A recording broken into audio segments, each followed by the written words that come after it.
Oke, ya. Assalamualaikum, selamat siang semuanya. Kali ini kita akan mempelajari materi yang seharusnya kita pelajari ya dari kemarin-kemarin, yaitu mengenai basic TLS. Nah ini kalian, bagi yang udah baca, ini sebenarnya materi yang sudah aku bahas di buku, karena ini adalah versi PPT, sedangkan kalau buku adalah versi penjelasan narasi yang lebih lengkap dibandingkan dengan yang ada di paparan ini. Ini PPT versi lama ya, 2024 belum terupdate, tapi masih bisa relevan. Nah, ini sekilas tentang saya. Dulu saya satunya di ITS Surabaya, lanjut di Renewable Energy, ITS Surabaya juga, dan sekarang sebagai founder dari Solaris. Ini pengalaman saya. Lihat ya. Intinya ada beberapa proyek yang sudah tak kerjakan itu bahkan sebelum lulus kuliah, dan setelah lulus kemudian merintis bisnis sebagai founder Solaris ini ada juga beberapa proyek-proyek yang ada kami kerjakan di Solaris. Ini update terakhir berarti 2024, 1,5 tahun yang lalu. Oke, kita bahas pertama apa sih pembangkit listrik tenaga surya. Nah, kita pelajari dari yang pertama dulu ya, prinsip kerja. Ini yang materi yang kemarin tak tanyakan kepada kalian saat melakukan interview. Nah, sebenarnya kalau misalkan dari prinsip kerjanya sendiri, panel surya itu ada susunan sel terkecilnya itu adalah sel surya. Sel surya itu berasal dari kristal silikon ya, semikonduktor masuknya. Dia material semikonduktor yang mana karena dia semikonduktor berlaku sifat yang namanya PN junction. PN junction kalian udah pelajari di kampus begitu ya. PN junction itu prinsipnya seperti apa? Dia bekerja layaknya dioda. Dalam hal ini dia itu bekerjanya itu pada saat ada pengaruh dari sinar matahari. Bagaimana cara kerjanya? Ketika ada cahaya matahari yang masuk, diterima oleh dari panas surya. Jadi yang diterima cahaya matahari ini sifatnya yang dari sisi partikelnya ya, karena kan cahaya itu kan punya dua sifat sebagai partikel dan gelombang. Nah, yang diterima di sini itu adalah cahaya sebagai partikel. Partikel-partikel foton yang mana itu menumbuk ke elektron-elektron atau yang ada di dalam bagian semikonduktor ini menyebabkan adanya kelebihan energi. Kelebihan energi yang terjadi itu menyimpulkan elektron ini terlepas dari orbitalnya. Jadi kalau atom itu kan kalian tahu, atom itu kan ada orbitalnya ya. Di tengahnya ada nukleus, kemudian ada orbital atom. Atom-atom yang ada di sisi luar itu kena kelebihan energi, dia terjadi proses eksitasi elektron. Eksitasi elektron keluar.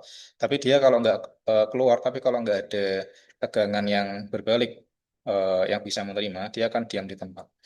Maka dari itu ketika ini ada timbul kelebihan elektron, di sisi yang sebaliknya, ini sisi yang atas ini sisi N, yang bawah ini sisi P, gampangannya itu ngapalinya itu kalau N itu negatif, kalau P positif. Jadi yang atas itu N, yang bawah itu P.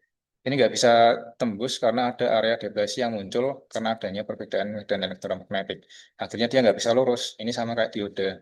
Jadi perlu ada tambahan beban yang mana beban ini nantinya dapat membantu mengalirkan arus dari yang negatif ini, kemudian dialirkan ke beban, barulah kemudian beralih menuju ke positif lagi. Jadi bentuknya itu arus searah ya, bukan bolak-balik, minus ke positif. Dan pada saat itu terjadi, maka arus itu dapat mengalir dari sisi sini menuju ke beban, kemudian kembali lagi ke sisi sebelumnya. Begitu. Nah, kalau misalkan tidak ada beban seperti apa, Mas? Biasanya kalau misalkan tidak ada beban, itu dia itu hanya membangkitkan energinya saja. Voltase itu muncul, tapi nggak ada arus. Nah, kalau kalian belajar di elektronika dasar itu kan syarat adanya arus muncul itu apa sih? Harus ada beban. Jadi harus ada beban yang muncul di suatu eh, sistem elektronik sehingga rangkaiannya itu terbuka dan dari arusnya itu bisa muncul akibat ada tempat untuk dia itu mengalir. Nah, inilah prinsip dasar dari cara kerja sel surya. Nah, pertanyaan berikutnya, mengapa sih tenaga surya? Kenapa enggak tenaga angin? Kenapa enggak tenaga nuklir? Kenapa enggak tenaga-tenaga lainnya? Tenaga surya itu merupakan sumber energi yang sangat gratis ya. Itu udah ada itu dari zaman bumi sebelum apa namanya? Sebelum ada manusia di bumi itu matahari udah ada sampai sekarang. Itu bayangin tidak ada yang pernah ngecas matahari, tapi energinya terus terpancarkan sampai sekarang. Yang terjadi di matahari kan ada reaksi fisi ya. Reaksi fisi itu memancarkan radiasi matahari yang amat sangat besar bahkan sampai sekarang. Kalau kita tidak ada matahari itu bumi udah beku dari lama. Makanya itu sumber energi yang sangat gratis dan ya sampai sekarang belum ada yang ngajakin matahari ya. Aku nggak tahu nanti kalau ada pasal 33 UUD itu diubah. Kalau sekarang kan bumi, air, dan kekayaan alam yang terkandung di dalamnya dimanfaatkan sebesar-besarnya oleh untuk kemakmuran rakyat ya. Nah itu nanti ya berdoalah agar tidak dimasukkan matahari ke dalam kategori itu. Karena nanti kalau dimasukkan itu nanti ya bahaya, itu bisa dipajakin nanti. Kemudian berikutnya adalah bentuknya itu fleksibel sama modular. Kita tahu bahwa panas surya itu kan bentuknya kan yang kayak di visual figuran ini ya. Dia itu eh, apa istilahnya? Simple lah, ringan dan bisa bisa dibawa-bawa, bisa dipasang. Mau dipasang ke skala kecil bisa, besar bisa. Sangat scalable dan bisa dipindah-pindahkan. Ini nggak kayak wind turbine. Wind turbine itu harus kayak turbinnya itu besar kalau pembangkitan yang besar. Itu nggak semua orang bisa bawa. Kalau yang kecil-kecil pembangkitannya juga nggak terlalu besar juga. Makanya ini salah satu yang paling fleksibel dan modular bisa dipasang di mana aja itu ya panas surya. Apalagi kalau dibandingkan dengan yang nuklir, reaktor nuklir itu sangat besar sekali. Mungkin kalian pernah dengar yang kayak reaktor nuklir yang bentuknya, pernah tahu? Yang bentuknya kayak telur kecil itu. Itu sebenarnya aku pernah coba baca-baca dan cari risetnya. Itu sebenarnya di tingkat individual belum pernah ada yang merealisasikan itu. Jadi itu kayak semacam berita hoax yang tersebar di masyarakat. Jadi untuk kalau kalian dengar berita ada pembangkit nuklir yang kapasitasnya kecil mini yang kayak bentuknya kayak telur gitu, itu selaku riset itu sebenarnya hoax. Jadi belum ada yang pernah mengadopsi di tingkat individual. Sedangkan kalau panas surya ini bisa diadopsi di tingkat individual gitu. Kemudian yang berikutnya adalah ramah lingkungan. Sebenarnya secara proses produksi dari panas surya itu menimbulkan polusi. Tapi kalau dibandingkan dengan selama masa pakainya, emisi itu akan bisa kayak terbayarkan karena masa pakai dari panas surya ini sangat tinggi, sangat sampai 30 tahun lah. Dan dari situ emisi yang dikurangi itu sangat banyak. Sehingga eh, emisi karbon yang ditimbulkan dari proses manufaktur panas surya, kalau misalkan proses manufakturnya menggunakan PLTU ya, itu masih bisa istilahnya adalah ditolerir karena saking banyaknya potensi penghematan emisi karbon yang ditimbulkan karena pemasangan panas surya. Kemudian berikutnya adalah pemasangannya mudah, kayak tinggal plug and play. Kemarin teman-teman mungkin kalau udah lihat, udah pernah tak jelasin ya perangkat panas surya itu apa aja dan di sistem ini secara kerjanya seperti apa. Itu kan kayak sistemnya kan sederhana. Panas surya disambungkan ke inverter, inverter disambungkan ke baterai, kemudian disambungkan ke beban. Kan sederhana gitu. Tinggal plug and play itu bahkan anak SD juga bisa kalau misalkan kita ajari. Jadi pemasangannya mudah. Ini nggak kayak pembangkit yang lain. Beberapa yang mungkin masih simple dan mirip-mirip dengan tenaga surya itu ya tenaga angin sama air. Cuman itu kan ada prinsip turbinnya, itu kan pemasangannya kan nggak bisa sembarangan. Kalau panas surya yang penting taruh atap, kena matahari, nggak kena bayangan, itu aman. Kalau angin itu kamu ngepasinya itu nggak tahu, mau taruh atap, atap yang sebelah mana, itu kamu nggak tahu. Jadi sulit. Kemudian radiasi mataharinya melimpah. Ini di Indonesia sendiri kan kita dilewati sama garis khatulistiwa ya. Garis khatulistiwa itu ada ngelewatin di daerah Pontianak, Kalimantan gitu. Jadi kita di Pulau Jawa itu termasuk yang sangat dekat dengan garis khatulistiwa. Makanya kemiringan yang kalian dapatkan untuk memasang panas surya itu kan idealnya di 12 derajat. Maka 12 derajat itu artinya dia itu sangat dekat dengan panas surya kayak cuma selisih berapa derajat aja. Idealnya kalau di Pontianak itu masang udah lurus gini doang 0 derajat itu udah bisa. Pontianak. Tapi kalau di daerah Batam katakanlah dia kan ada di sisi utara dari Pontianak. Dia miringnya itu agak ke selatan. Kalau kita di Jawa itu posisi miringnya itu agak ke utara karena katulistikanya di sana. Kemudian dapat dibangun di mana aja. Ini kayak tadi yang tak sampaikan scalable ya. Kemudian free maintenance. Nah ini yang menjadikan panel surya itu lebih menarik dibandingkan yang lain-lain. Satu-satunya jenis pembangkit yang metode pembangkitan energinya itu nggak pakai proses rotasi. Itu cuma panel surya. Kayak PLTU. PLTU itu kan dia membakar batu bara menghasilkan uap, itu menggerakkan turbin. Angin ada turbin, air ada turbin, bahkan nuklir. Nuklir walaupun dia itu teknologinya itu menggunakan reaksi fisi ya kalau nggak salah.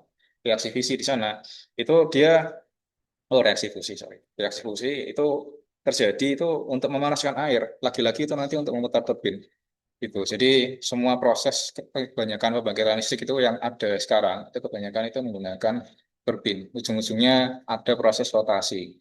Proses rotasi itu kelemahannya apa? Kalau misalkan ada komponen kan ada stator sama rotor. Itu kan prosesnya kan bergerak terus-menerus. Kalau dia bergerak, dia itu akan ada fase di mana dia aus. Kalau dia aus perlu ada pergantian, perlu ada maintenance dan lain sebagainya. Belum nanti ada biaya tambahan oli, kayak kayak orang maintenance motor lah, karena prosesnya kan apa namanya ada mirip-mirip gitu. Nah, itu akan memakan sangat banyak sekali biaya OPEC. Kalau panel surya, OPEC-nya apa? Ngelapin panel, sesederhana itu.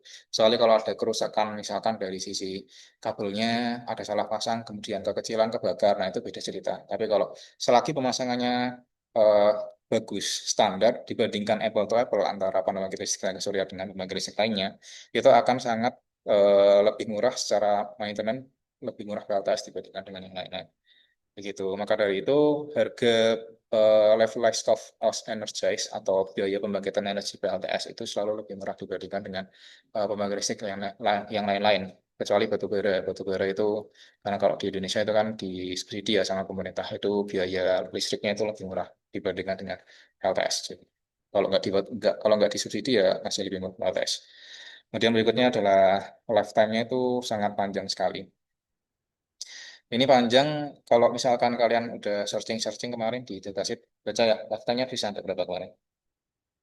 TV Nah, itu mungkin bisa sampai 20 sampai 25 20 sampai 25 ya. Kalau itu kan tingkat degradasi kemarin adalah 0,6%. per Nah, tahunnya 1%. 1%. Ya, katakanlah 1% lah. 1% kalau di tahun ke-20, itu kan udah 20% ya. Artinya bahkan kamu di tahun ke-20, performa dari panel surya itu 80%. Itu masih layak.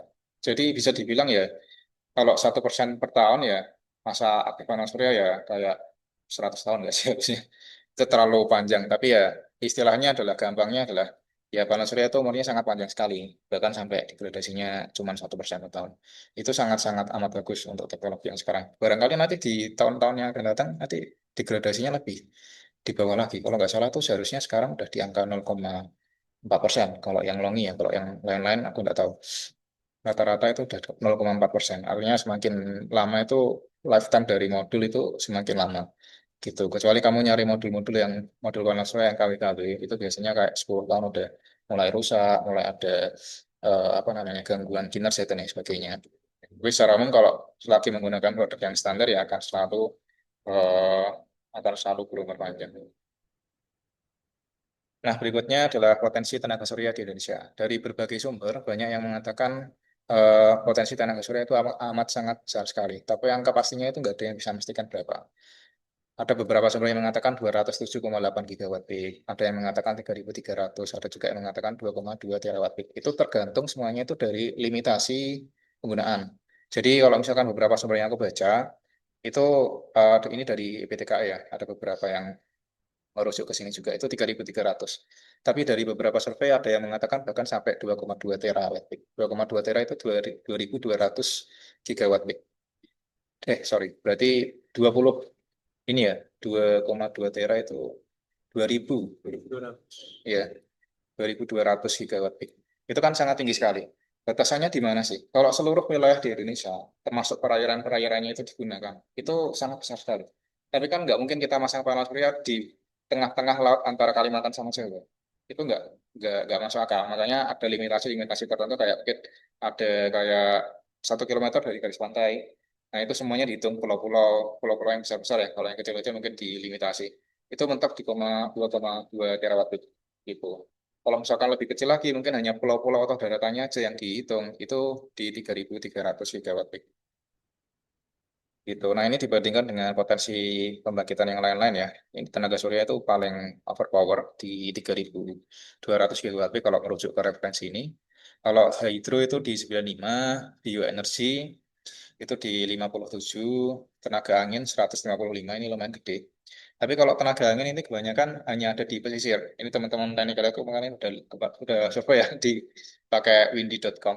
Kebanyakan itu di daerah-daerah pesisir yang cukupi. Karena apa? Kecepatan angin yang dibutuhkan untuk pembangkitan angin itu paling nggak 8 meter per second. Sedangkan daerah-daerah kayak tengah kota, misalkan kayak di Kudus ini, paling hanya sekitar 3 meter per second atau berapa. Jadi nggak terlalu optimal. Yang paling optimal itu di atas 8 meter per second. Dan itu paling efektif itu kalau dipasangnya itu di pesisir, karena nggak ada halangan apapun, nggak ada kota-kota. Kemudian ada juga panas bumi. Panas bumi ini sebenarnya angkanya lebih besar dari ini ya, karena panas bumi di Indonesia itu dia potensinya adalah 40% dari kapasitas yang ada di dunia itu potensi yang ada di Indonesia. Jadi sangat besar sekali geothermal. Ada juga yang lain-lain, energi laut ini masih dalam tahap pengembangan ya. Energi laut itu gelombang lautnya itu ada gerakan naik turun itu yang dimanfaatkan. Itu masih dalam tahap pengembangan itu belum ada yang direalisasikan. Nah, ini target bauran EBT yang ada di Indonesia, ini data lama ya, 2024. Tapi kalau data yang terbaru itu per 2025 kemarin, data dari yang disampaikan oleh Pak Bahlil, Menteri SDM tersayang kita, itu dia mengatakan capaian dari EBT itu udah 15,1%. Dan itu udah apa istilahnya, udah memenuhi dari target yang mereka tetapkan di tahun 2025, yaitu sekitar berapa ya, 15-an kalau nggak salah. Jadi udah memenuhi. Nah, for your information, sebenarnya target bawaran itu udah diturunkan dari lama. Dulu itu awal banget, tahun 2023, itu target bawaran EBT di Indonesia tahun 2025 itu 23%. Itu kayak aku udah ingat di luar kepala bahwa itu akan jadi 23%. Tapi sering berjalannya waktu, bukannya mengejar target semakin bagus, tapi malah menurunkan targetnya. Target pertama diturunkan di 17 sampai 19%. Padahal di tahun 2023 itu udah capaiannya baru 13. Nah ini kan masih, gapnya masih jauh. Apalagi ada tambahan beberapa kontrak batubara, PLT batubara yang diperpanjang, akhirnya diturunkan lagi. Angka terakhirnya tidak tahu berapa, tapi kemarin disampaikan oleh Pak Bahlil bahwa 15,1% itu udah memenuhi target EBT yang ada. Jadi ya itu adalah cara-cara yang kurang bagus ya untuk mengejar bauran EBT. Harusnya kan kalau misalkan targetnya tinggi ya itu akan menjadi sebuah semangat juang untuk kita bisa mengejar. Tapi kenyataannya tidak demikian. Berikutnya adalah terkait tentang jumlah pelanggan PLN ya. Ini per 2025 jumlahnya itu nanti akan bertambah sekitar 24,4 juta di tahun 2030. Artinya kalau kalian bagi itu bagi 5 kan sekitar 5 juta pertambahan per tahunnya. Dan itu nanti akan apa namanya? Diversifikasi dari berbagai sumber daya yang ada. Ya, di RUPTL terbaru itu juga ada nanti potensi pembangkitan yang dihasilkan dari tenaga surya itu sangat-sangat banyak, bahkan yang tertinggi dibandingkan EBT-EBT yang lain. Nanti aku bahas di lain kesempatan ya terkait itu. Tapi intinya adalah dengan adanya target-target pemerintah yang ada, meskipun terkadang tidak realistis, sebenarnya tenaga surya itu selalu diunggulkan di atas EBT-EBT yang lain. Kemudian kita masuk ke komponen PLTS. Pertama adalah modul voltaik. Modul fotovoltaik ini terdiri dari beberapa komponen ya. Kalau kita lihat, satu modul surya itu terdiri dari banyak sekali sel surya. Makanya kalau lihat kalian di sana itu, ada sel surya kecil-kecil, kotak-kotak yang kayak persegi panjang, itu satu sel surya. Satu sel surya itu biasanya hanya menghasilkan sekitar 2 sampai 5 watt aja. Itu makanya dia disusun sampai ratusan biji secara seri agar voltasenya naik dan arusnya juga apa namanya bisa diatur ya. Ada yang di seri, ada yang di paralel juga kalau nggak salah. Jadi nanti disusunnya itu seberapa banyak itu yang menentukan berapa kapasitas buat peak dari suatu panel surya. Nah, satu sel surya kalau dikumpulkan itu menjadi satu modul surya. Nah, kalau satu modul surya ini dirangkai menjadi satu rangkaian, itu menjadi satu array. Satu array itu kumpulannya seperti ini. Kalau satu array dikumpulkan lagi menjadi satu string. Itu satuannya adalah watt peak. Watt peak itu ya daya daya puncak lah, yang udah tak jelasin. Kalau jenisnya itu ada banyak sebenarnya. Kalau misalkan panas surya yang sekarang itu masuknya itu generasi pertama. Ada 3 generasi panas surya. Generasi pertama itu yang bentuknya itu modul-modul yang kalian lihat sekarang, kayak ada aluminium frame-nya. Generasi yang kedua itu yang elastis, kayak bentuknya itu kayak plastik-plastik gitu. Itu generasi kedua. Generasi ketiga itu panas surya yang berasal dari sel organik ya. Eh, Salah satunya DSSC gitu. Itu yang dia itu buah materialnya itu dari tumbuhan dan prinsip kerjanya itu sama kayak fotosintesis gitu. Kalau yang lain-lain kan basicnya kan semikonduktor. Tapi yang paling banyak diproduksi itu ya yang jenisnya itu generasi pertama. Dan itu ada 2 jenis, monokristalin sama polikristalin. Kalau monokristalin itu biasanya secara bentuk atau warnanya itu nampak bahwa dia itu warnanya itu cenderung gelap ya, agak-agak gelap gitu. Kalau poli itu agak-agak biru. Dan dari namanya monokristalin, artinya dia berasal dari satu sel silikon yang sifatnya itu murni. Kalau poli itu campuran. Makanya kamu kalau beli panas surya yang jenisnya poli, itu bentuknya itu ada kayak tekstur pecahan-pecahan kecil-kecil gitu. Pernah pernah lihat? Jadi agak-agak warnanya itu agak-agak kecampur gitu. Kalau mono ini warnanya hitam ya hitam. Benar-benar apa istilah? Jelas gitu loh warnanya benar-benar nyatu. Karena dia ini ya sangat-sangat murni ya. Kalau ini campuran. Itu. Dan secara efisiensi itu lebih tinggi monokristalin dibandingkan polikristalin. Kalau sekarang monokristalin, dari hasil survei yang dilakukan teman-teman kemarin, kebaca kalau misalkan mono itu kebanyakan udah di 23 sampai 24%. Kalau poli itu masih di 20-an lah, secara tingkat efisiensi. Itu. Nah, ini adalah lapisan dari panel surya ya. Lapisan dari panel surya ini ada beberapa lapis. Paling atas ini ada frame. Frame ini dia berasal dari material aluminium ya, aluminium anodix. Jadi dia itu udah tahan karat, tahan hujan. Kemudian ada juga glass. Glass ini kaca yang sebenarnya eh, ya bukan kaca beneran kaca ya. Bahannya itu kayak semacam resin gitu ya. Semacam resin, dia itu dituangkan, jadi tebal sekali. Sebenarnya kalau nggak salah sekitar 40% dari berat modul panel surya itu disumbang oleh kacanya. Karena dia kacanya itu sangat-sangat tebal, bahkan diinjak itu sebenarnya nggak apa, asal nggak diincot-incot ya. Kalian injak panel surya di atasnya itu nggak apa, asal nggak diencot-encot gitu. Jadi dia saking tebalnya itu sangat sulit untuk retak, kecuali kamu lempar batu di atasnya atau kamu palu itu pasti retak. Gitu. Selagi kayak kerusakan-kerusakan yang benturan yang tidak disengaja, benda-benda tumpul itu masih masih aman lah. Berikutnya ada enkapsulan. Ini yang menahan agar tidak ada air yang masuk. Kemudian ada juga solar cell, sel pembangkitannya. Bawahnya juga ada enkapsulan.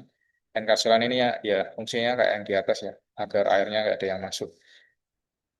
Kenapa kok airnya nggak boleh masuk? Kalau ada air yang masuk di sini, air itu kan sifatnya kan mengantarkan listrik ya.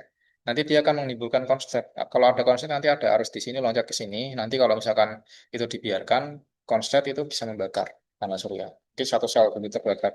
Kemudian merembet, merembet, dia nanti perlahan panas, panas kemudian terbakar. Nah itu akan rusak panas surya. Maka tidak boleh ada air yang masuk ke dalamnya. Makanya kalau ada panas surya retak itu, kalau retaknya parah itu mending nggak usah dipasang. Karena kalau dipasang nanti akan menimbulkan potensi terbakar di masa yang akan datang.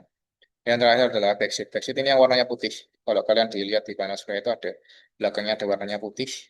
Materialnya kayak semacam silikon ya, sejenis karet-karet gitu yang enggak yang 100% karet juga sih. Backseat ini tujuannya untuk eh, membantu ini ya, menurunkan temperatur dari panas surya biar nggak terlalu panas.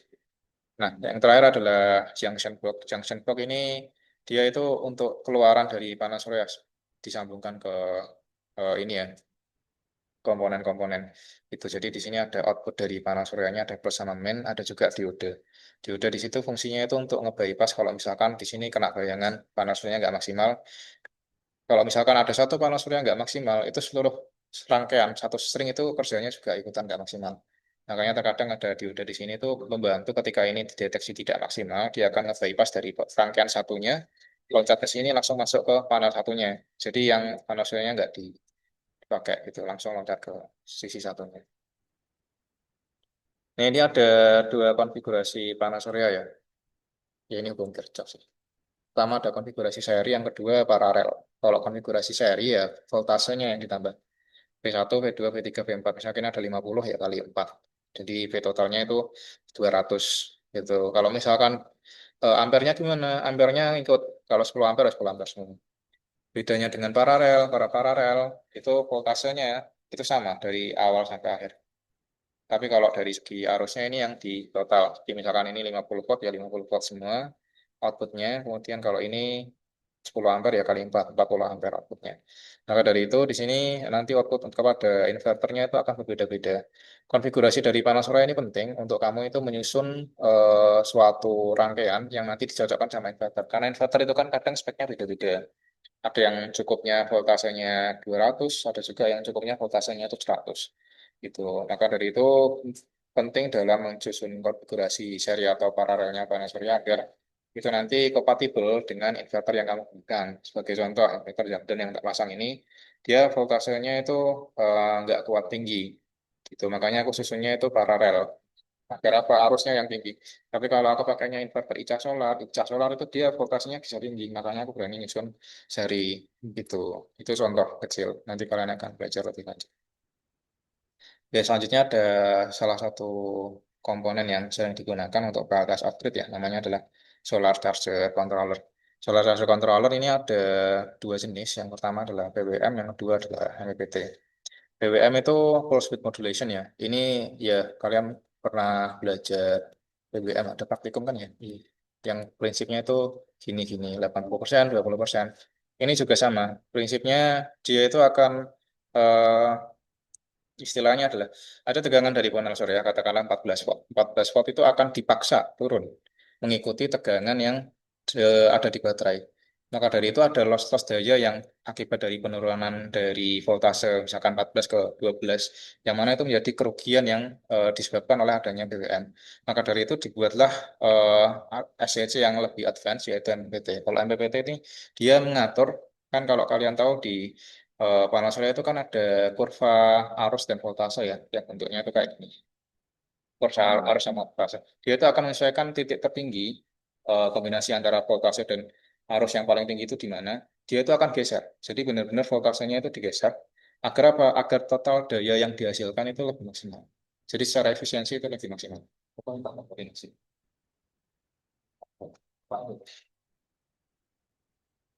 Jadi misalkan ini ada.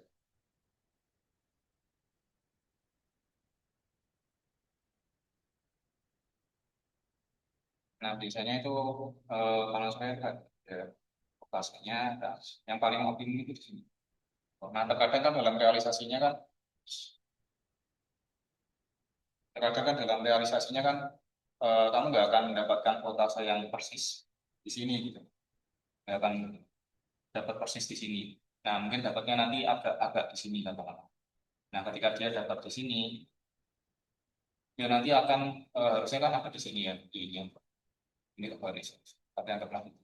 Ya itu akan membantu untuk menggeser agar gimana caranya dia berada di titik dengan kombinasi voltase dan arus yang paling optimal.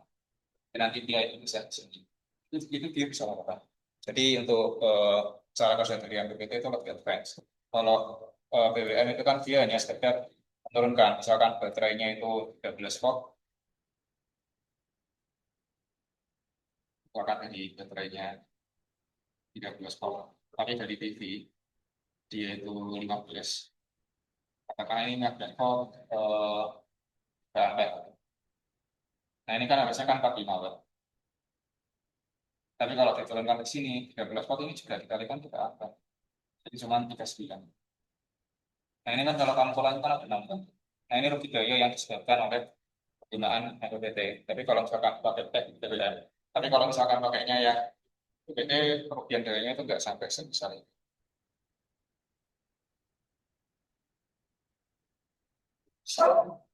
Oke, lanjut ya. Oh, tadi nggak kerekam.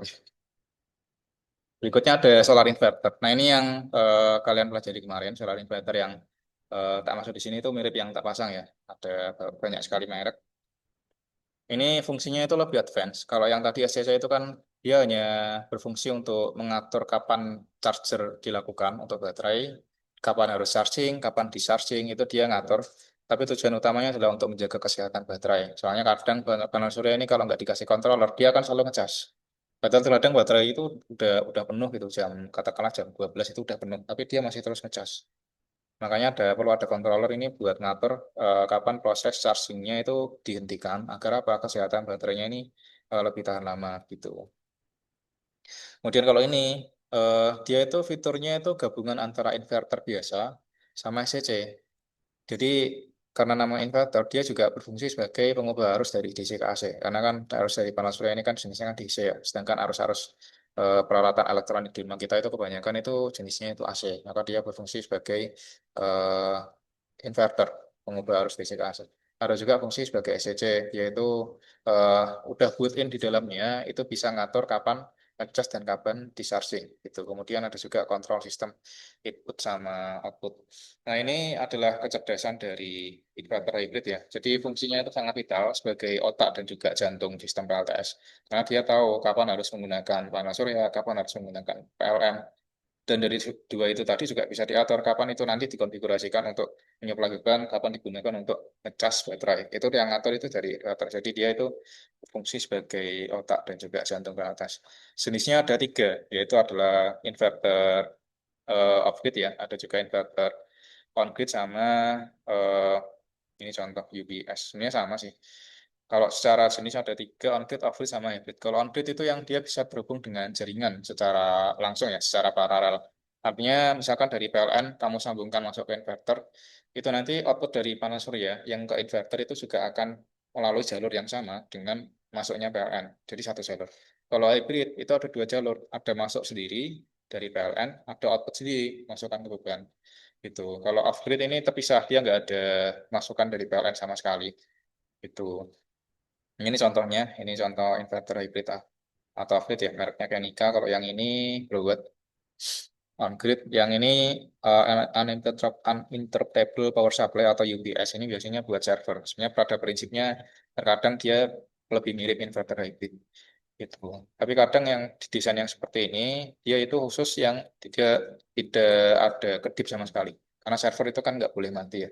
Kalau ada pergantian daya dari panel surya ke PLN atau PLN ke panel surya dan baterai, itu nggak boleh ada kedip sama sekali, nggak boleh ada perangkat yang mati. Maka perangkat yang seperti ini nih sangat cocok. Sebenarnya inverter yang hybrid ini juga support istilahnya adalah seamless switching dari PLN ke PLTS. Hanya saja secara prosesnya itu terkadang masih ada kedip. Kalau yang UPS ini biasanya lebih optimal karena memang khusus agar tidak mati. Kalau on-grid ini kalau misalkan listrik PLN mati, dia ikutan mati. Kenapa kok gitu? Karena itu buat keamanan ya. Karena kalau misalkan listrik PLN mati, itu kan eh, asumsi asumsinya kan ada kerusakan. Entah ada kabel putus, entah ada perbaikan dari sisi Gardu atau lain sebagainya. Ini ada perbaikan yang dilakukan oleh PLN, yang mana ketika on-grid ini inverternya masih menyala, itu nanti akan ada arus balik yang masuk dari inverter ini ke jaringan. Nah, itu nanti bahaya buat teknisi PLN yang melakukan maintenance. Maka dari itu, secara umum, sistem keamanan dari inverter on-grid itu lebih memilih untuk mematikan inverter pada saat tidak ada jaringan referensi dari PLN. Tujuannya itu agar nggak ada arus balik yang nantinya nyetrum ke petugas PLN yang melakukan maintenance. Nah, ini inverter biasa, kalian mungkin udah pernah belajar ini. Ini inverter outlet biasa ya, fungsinya itu sederhana cuma ngubah arus DC ke AC. Gitu. Tapi dalam jenisnya itu ada dua, yaitu PSB sama MSB. PSB itu yang pure sine wave, yang MSB itu modified. Bedanya apa Mas? Kalau pure ini dia gelombang sinusoidalnya itu murni. Jadi langsung pembangkitannya itu, pembentukannya itu langsung bentuknya itu sinusoidal. Kalau yang modified ini dia itu gabungan dari bentuk kotak-kotak. Kalian udah belajar lagi. Ya, materinya nggak jauh-jauh yang diajarkan dari kampus kalian. Jadi ada MSB sama PSB. Bedanya apa sih kalau misalkan dalam performa? Biasanya kalau pengaruhnya itu ke penggunaan komponen-komponen kayak motor ya, kipas angin, bur, kemudian pompa, itu dia paling optimal itu kalau misalkan PSB. Kalau dinyalakan pakai MSB bisa nggak Mas? Bisa, tapi eh, kayak ada suara bising gitu yang disumber dari motornya dan itu menyebabkan dia itu lebih cepat panas dan nggak terlalu optimal karena berasal dari gelombang yang kotak-kotak gitu ya. Nah, ini ada komponen berikutnya yang nggak kalah pentingnya yaitu adalah baterai. Baterai ini ada banyak jenis, tapi untuk PLTS itu ada dua jenis yang paling sering dipakai yaitu lithium ferrite phosphate sama self regulated lead acid atau asam tunggal. Nah, sebelum tak jelaskan lebih jauh tentang baterai PLTS, kalian tahu nggak kira-kira bedanya baterai PLTS sama baterai mobil itu apa? Aki, aki mobil ya, bukan baterai mobil ya. Ada yang tahu? Ya kemarin udah tak jelasin Mas. Udah tak jelasin. Ini yang pokoknya yang PLTS itu tebel, iya tebel. Hmm. Kalau yang sembaran itu tipis. Tapi lupa namanya apa bagian bagian mesin itu iya bisa. Bagian mesin. Plat katode. Ya, ada lagi yang nambahin. Oke, kalau misalkan perbedaannya secara fungsi, baterai PLTS itu digunakan untuk bersiklus-siklus. Artinya dia digunakan untuk dari 0 ke 100, dari 100 ke 0 lagi. Jadi terus berulang. Sedangkan kalau aki mobil itu nggak dipakai buat dihabiskan, tapi diprogram agar dia pada saat digunakan itu langsung ngasih arus daya, arus lonjakan sesaat yang sangat tinggi.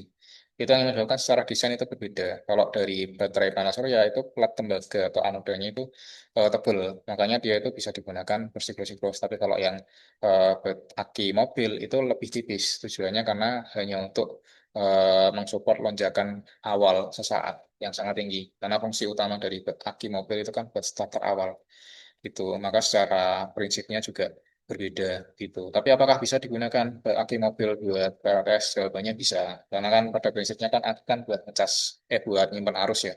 Gitu. Jadi sama-sama bisa digunakan, tapi akan lebih optimal kalau misalkan kita pakai sesuatu yang sesuai pada tempatnya. Nah, yang paling bagus itu jenis yang sekarang itu lithium iron phosphate atau lithium ferrophosphate ya, LiFePO4. Itu dia sekarang itu kebanyakan udah punya lifetime yang lumayan panjang, yaitu 6.000 siklus. 6.000 siklus itu paling enggak kalau satu hari satu siklus, maka 6.000 itu gampangnya itu bisa mencapai 15 sampai 16 tahun. Sangat panjang sekali. Itu. Sedangkan kalau yang Wave Regulated Acid ini rata-rata yang sekarang itu umurnya itu baru sampai di 5 tahun gitu. Ada beberapa produsen yang mengklaim sudah sampai 10 tahun, cuman aku belum tahu realisasinya seperti apa. Yang jelas ini kayak umurnya itu sangat pendek sekali. Begitu. Ada juga yang lain yang masih dalam tahap pengembangan di Indonesia, namun penuh polemik ya, yaitu nikel kadmium. Nikel kadmium ini termasuk baterai yang dia berpotensi bisa menyaingi lithium iron phosphate karena secara densitas energinya itu lebih tinggi dan secara sisi hulu dari pabrikan nikelnya di Indonesia ada banyak sekali. Kayak di daerah Sulawesi ada Morowali gitu. Tapi ya kita tahu bahwa semua industri-industri nikel yang ada di Indonesia itu tidak ini ya, tidak luput dari adanya polemik-polemik gitu. Makanya ini nggak terlalu tak dasar. Nah, ini ada jenis-jenis PLTS ya. Jenis PLTS itu ada banyak, tapi ini kalau misalkan berdasarkan sumber energinya itu ada on-grid, off-grid, sama hybrid. Kalau on-grid itu dia dari panas surya itu eh, langsung masuk ke inverter on-grid, kemudian ada dari PLN. Ini dia dihubungkan ke satu jalur yang sama secara paralel, kemudian ini nanti masuk ke beban melalui junction box atau pengaman. Sedangkan kalau off-grid itu nggak ada PLN sama sekali, jadi langsung dari solar panel itu ada inverter atau juga bisa dipisah SCC sendiri, inverter sendiri, SCC itu buat ngecas baterai, baterainya digunakan buat nyalakan inverter ke beban, itu juga bisa. Nah, kalau hybrid ini sebenarnya hybrid itu merujuk ke kombinasi dengan pembangkit listrik yang lain ya. Cuman karena eh, di Indonesia itu kebanyakan udah ada PLN yang terpasang di daerah Jawa, maka untuk sisi another inputnya ini seringkali itu diisinya itu dari PLN. Itu sebenarnya hybrid itu merujuk kombinasi ke pembangkit lainnya seperti kayak misalkan angin atau genset atau jaringan-jaringan lainnya gitu. Prinsipnya sama, ditambah panel surya ini nanti digunakan ke inverter, inverter digunakan buat ngecas baterai dan juga nyimpen beban. Tambahan listrik ini juga nanti bisa digunakan buat nyimpen beban atau ngecas baterai gitu. Jadi opsinya itu lebih ini ya lebih banyak begitu ya. Dan secara teknologinya lebih rumit dibandingkan dengan yang inverter off-grid atau hybrid karena dia perlu mengkombinasikan antara eh, energi another input yang lain dengan baterai. Kalau inverter on-grid itu kebanyakan dia tidak didesain seperti itu. Meskipun ada beberapa yang sudah dikembangkan itu bisa tahan dengan adanya tambahan baterai.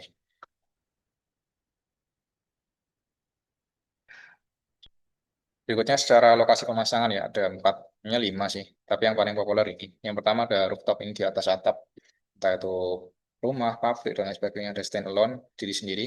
Ada yang terpusat skala utilitas ini biasanya buat PLN PLN itu biasanya satu tempat langsung gede banget itu skala terpusat. Ada juga yang terapung ini contohnya ada di Cerata itu langsung biasanya ditaruh di waduk atau sesuatu yang sifat airnya itu tenang ya gitu. Kalau di pantai sih masih memungkinkan asal bisa dijamin bahwa arusnya tenang, nggak yang rawan tsunami gitu. Karena ada visibility yang lebih rumit dari sisi lingkungan buat skema PLTS terapung. Ada satu lagi yang nggak tak masukkan di sini tuh PLTS yang ada di luar angkasa gitu. Cuman di Indonesia nggak perlu masang yang kayak gitu ya, sebenarnya potensinya di darat aja masih belum dimaksimalkan. Yang udah pasang itu di Jepang sama Cina. Kalau di luar angkasa itu prinsipnya kan nggak ada kabel tuh. Transfer energinya itu dilakukan melalui sinar infrared. Jadi sangat panas sekali. Bayangkan itu ada sinar infrared dari langit ke sini. Itu kalau ada burung terbang itu kebakar itu pasti. Karena konsentrasi energinya sangat tinggi sekali. Nah itu teknologi yang sangat bagus ya. Karena kalau pasang panas surya di luar angkasa itu dia nggak ada siang malam, dia akan selalu kena matahari karena akan diposisikan itu di- kecuali kalau ketutupan meteor atau apa ya. Selagi nggak ada ketutupan apa-apa, dia itu akan selalu membangkitkan energi secara gratis dan terus-menerus. Itu sangat-sangat bagus sekali. Lanjut, ini contoh ini ya skema PLTS off grid. Ini contoh pemasangan. Misalkan di sini ada panel surya, komponen-komponen lainnya itu biasanya ada di dalam ini namanya power house ya. Power house itu ada kumpulan beberapa perangkat. Biasanya ada pemisahan antara solar charger controller sendiri, solar inverter sendiri. Itu meskipun kadang solar inverter ini sudah support buat ngecas, tapi yang dulu dilakukan oleh teknisi-teknisi yang ada di Indonesia itu seringkali itu dipisah antara charger sama inverter gitu agar lebih optimal. Kemudian ada juga baterai inverter sendiri. Ini juga secara prinsip kerja juga ya mirip-mirip lah. Ada panel proteksi, kemudian ada baterai. Itu barulah nanti didistribusikan ke jaringan-jaringan yang ada di sekitarnya. Nah ini kalau ya on grid ya. Kalau on grid ini sebenarnya gambar lama ya. Ada panel surya, kemudian ada pengaman, ada solar inverter, ada juga KWH meter. Ini KWH Exim ini KWH model lama ya. KWH yang baru itu namanya AMI, Advanced Meter. Itu udah berlaku dari mulai 2024. Kalau yang Exim ini atau ekspor impor itu meteran khusus PLN yang didesain untuk skema PLTS. Karena dulu itu bisa ekspor listrik. Ekspor listrik itu gimana mas maksudnya? Ekspor listrik itu kalau dari rumah tangga, panel surya itu kan kalau mau produksi di siang hari kan nggak langsung digunakan. Kalau misalkan nggak digunakan kan terbuang sia-sia. Kalau dulu hasil penghasilan dari panel surya nggak digunakan dan terbuang sia-sia itu bisa dikirim ke PLN, masuk ke jaringan. Dan kelebihan itu nanti akan terhitung di meteran dan itu akan terakumulasi sebagai sebuah kredit yang membantu untuk mengurangi tagihan listrik di bulan berikutnya. Misalkan aku di bulan ini PLN PLTS ku yang tak pakai cuma sekian dan dia itu yang nggak kepake itu sebenarnya seharga 100.000.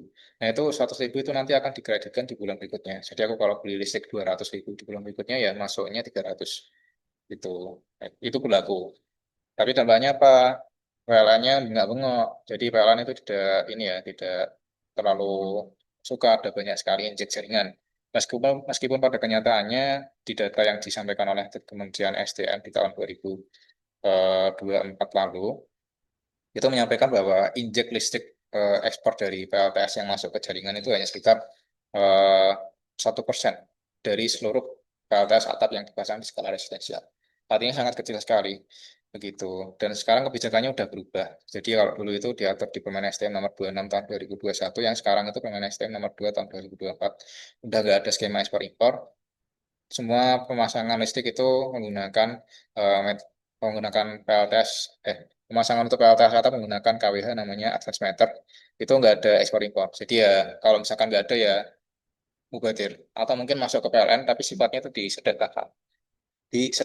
Jadi gratis, nggak dihargai apa-apa. Itu kalau yang sekarang. Gitu. Makanya sekarang itu pemasangan PLTS atap on grid untuk skala residensial itu kurang menarik. Gitu. Nah, sampai sini ada pertanyaan. Oh iya, tadi kan menyinggung maintenance apa untuk panelnya kan kebanyakan masuk di lab manual mas. Hmm. Nah itu ada nggak teknologi kayak Beaver gitu kayak di Cirata itu menggunakan apa? Kalau sekarang itu teknologi buat cleaning TV ya. Sekarang itu ada teknologi cleaning TV pakai wiper robot yang tenaga surya juga. Gitu. Jadi bayangkan ada kumpulan panel kan ya. Itu ada wipernya bunyi lewat di atasnya. Itu atasnya panas surya juga. Mungkin kamu pernah lihat di Instagram lewat gitu. Jadi udah ada itu. Jadi pakai robot, nggak lagi manual. Itu langsung dari antar panel itu langsung bisa lompat membersihkan.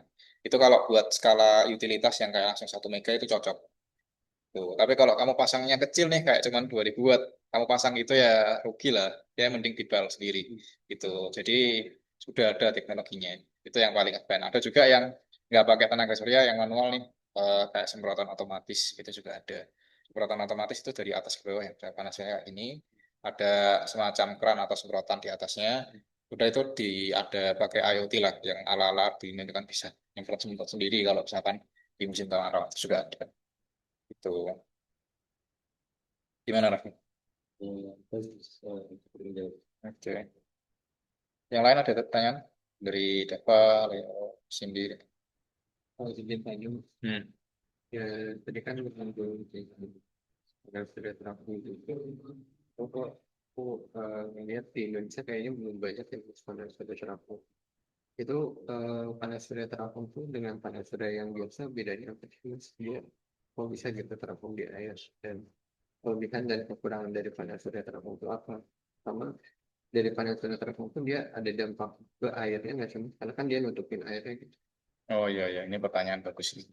Ini ada jawabannya itu dulu itu di Instagramnya Solaris sudah ada kasih. Sambil tak cari juga. Nah ini,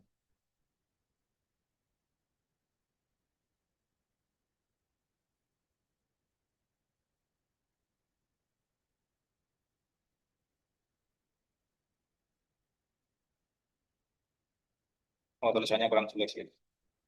Ya secara umum itu bedanya PLTS terapung sama PLTS biasa itu ada pada medannya ya. Kalau PLTS terapung itu dia pemasangannya itu pakai semacam pelampung. Jadi dia itu bisa mengambang di atas laut. Nah, secara performa seperti apa? Apa bedanya kalau dipasang di tanah sama di atas air?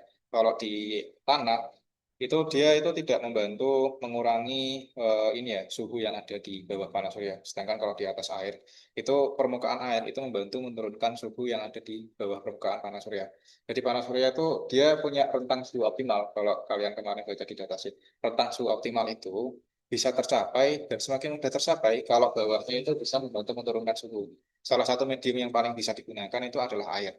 Makanya pemasangan PLTS di atas air itu sangat bisa meningkatkan performa dari panas surya itu karena dia secara otomatis itu suhu di bawah permukaan tanahnya itu turun dibantu untuk menurunkan gitu sehingga dia secara efisiensi lebih bagus kemudian tingkat degradasi dari panasnya juga lebih lambat karena kalau misalkan sering panas karena misalkan ditaruh di atas tak bandingkan di harus di atap ini ya di atas atap gitu ya itu sirkulasi udaranya kan kurang bagus kalau cuma jaraknya kecil belum lagi kalau atapnya warnanya putih memantulkan tapi nggak terserap itu kan meningkatkan suhu di bawah itu degradasi dari panasnya itu sangat cepat umurnya lebih lambat dan penghasilannya itu kurang optimal. Tapi kalau di atas air itu lebih bagus.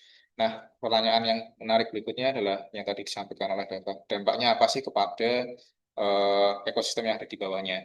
Sebenarnya ekosistem yang ada di bawah air itu kan macam-macam ya, ada ikan, alga, dan lain sebagainya. Kalau misalkan dia itu dipasangin panas surya di atasnya, sebenarnya tidak terlalu berpengaruh terhadap ekosistem yang ada di bawahnya, asalkan tidak ditutup semuanya.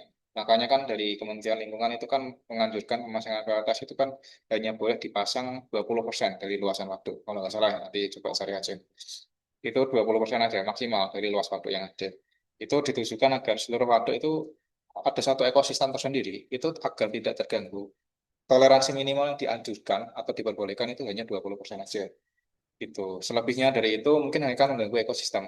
Makanya dalam praktiknya instalasi PLTS terapung itu malah justru lebih memiliki analisa lingkungan yang lebih mendalam karena ada faktor lingkungan hidup di bawah air yang perlu mereka timbangkan. Tapi kalau dari ekosistemnya sendiri sih nggak akan terlalu pengaruh ya, karena kan cuma ditutupi. Itu kayak menjadi semacam apa istilahnya ya, penghalang cahaya. Mungkin mereka akan merasa kesulitan untuk mengambil air, cuman selagi hanya dipakai 20% dari luas waduk yang ada, itu aku rasa masih bisa kok dikomprehensikan, masih bisa ditoleransi. Gitu. Gimana deh, Pak? Cukup menjelaskan. Oke.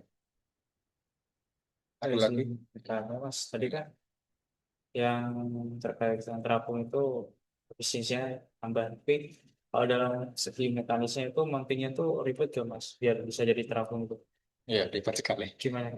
Ya, ini pertanyaan menarik. Menyambung dari Dava ya. Berarti emang secara mounting dari panas surya terapung itu lebih ribet. Karena dia itu ada semacam komponen pelampung sendiri ya. Ya, ini.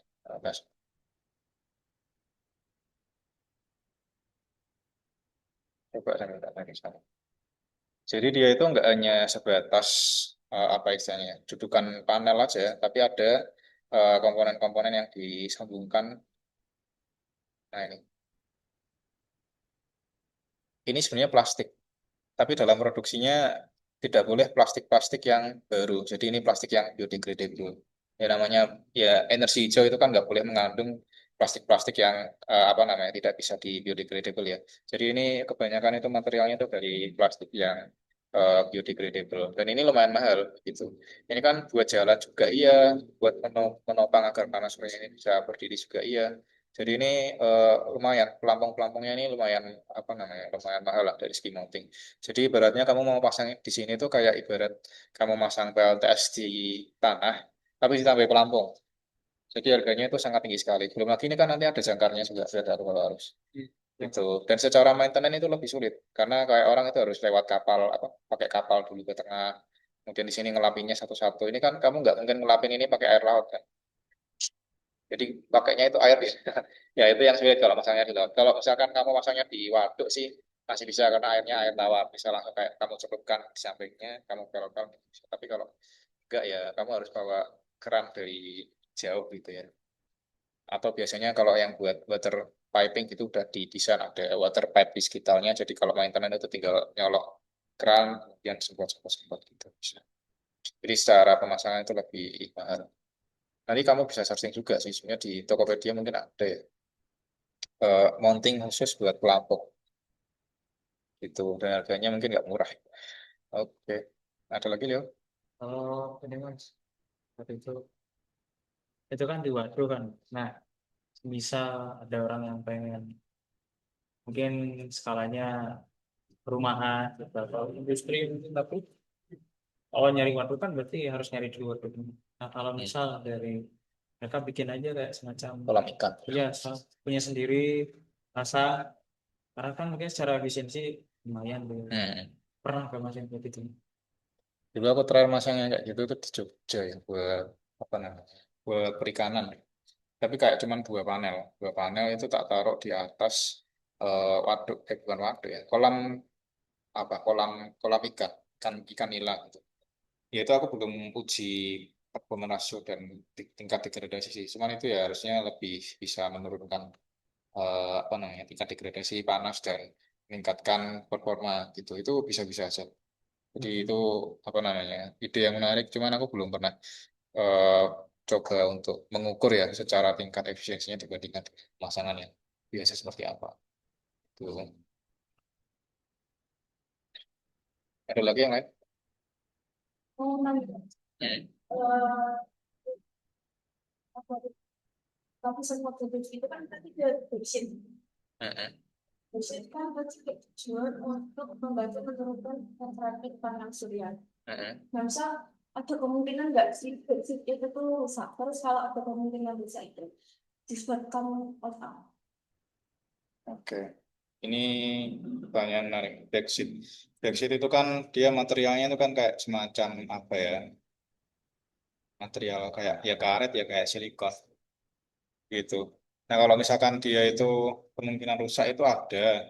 Biasanya kalau rusak itu panas surya rusak itu bisa jadi karena ada konslet di atas kemudian terbakar atau karena kena bayangan di salah satu sisi sehingga itu menimbulkan penumpukan panas di sisi-sisi yang lain. Misalkan ini kena bayangan, ini satu satu sel ini kena bayangan, ini sel yang ada di sebelahnya itu nanti akan kepanasan karena dia menanggung kayak terlalu banyak arus yang kurang maksimal gitu ya. Jadi ini nanti muncul namanya adalah hotspot. Hotspot atau titik panas yang timbul di salah satu titik yang ada di panel surya. Itu nanti kalau terakumulasi selama bertahun-tahun, itu bisa menimbulkan adanya kebakaran. Panasnya bisa rusak dari situ. Kalau itu terbakar, maka ini komponen yang ada di bawahnya juga ikutan terbakar. Itu. Jadi yang bisa menyebabkan backseat itu rusak itu salah satunya adalah akibat adanya eh, apa istilahnya gagal gagal performa ya dari solar cell karena ada beberapa faktor entah itu kacanya retak entah itu ada hotspot karena ada bayangan dan lain sebagainya gitu bisa jadi juga kalau misalkan produksinya kurang bagus kemudian ada air masuk mengalir itu juga bisa menimbulkan kerusakan tuh tapi ya seharusnya secara skala manufaktur yang sekarang itu mereka udah punya tingkat ini ya tingkat standar produksi yang ada jadi nggak terlalu berdampak sih kalau yang rembes air itu Riman.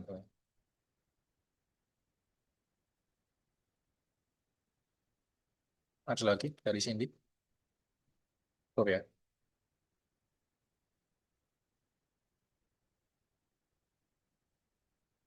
Oke, aku lanjut ke materi berikutnya.